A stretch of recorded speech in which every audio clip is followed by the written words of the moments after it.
नाही झालं तर हा माणूस कोण याचे आम्ही सगळे शोधत आणले। आमच्या लोकांना सुद्धा हे सोशल मीडियावर बोलणारे कोणाचे त्याचं नाव आणि त्याच्या पक्षाचं आणि त्याच्या नेत्या सुद्धा नाव घेऊन आम्ही जाहीर करणार आहेत की यांना ह्या ट्रॅप मध्ये म्हणजे आम्हाला या आंदोलनाला बदनाम करण्यासाठी गोरगरिबांचं आंदोलन मोडलं पाहिजे। याच्या दोघं पण आहेत, सत्ताधाऱ्यांचे पण आहेत आणि विरोधांचे पण लोक आहेत। त्यांनी थांबावं, नसता या 2-4 दिवसात पुन्हा मग आम्ही नाव डिक्लेअर करणार आहेत त्यांचे। यासाठी मी समाजाच्या समोर आलोय की मी इतका चिकाटीनं मी माझी पाठ नाही थोपटत पण इतक्या चिकाटीनं 24 घंटे रात पाठ एक करून गोरगरिबांसाठी काम करतोय आणि यांची इच्छा आहे की मी आंदोलनातून हटलो पाहिजे किंवा बाजूला निघलो पाहिजे। माझा करोडो मराठा म्हणत नाही तोपर्यंत मी हटत नाही, कारण माझा काही स्वार्थच नाही।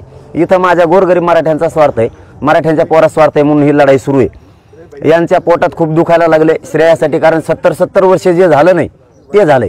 काही पक्षांना सुद्धा असं वाटतंय की 70 वर्ष झालं नाही ते आता होत आले, मग आता हे श्रेयासाठी बी ते विनाकारण काही पक्षांचे लोक मध्ये घुसवायला लागले, ते कार्यकर्ते घुसवायला लागले। विरोधी पक्षांनाही तेच वाटतंय काही की तेही आडवे घालते, त्यांना काय मिळालं।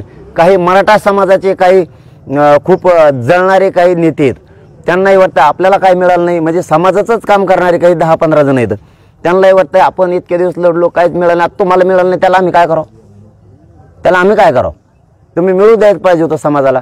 मग त्यांना असं वाटतं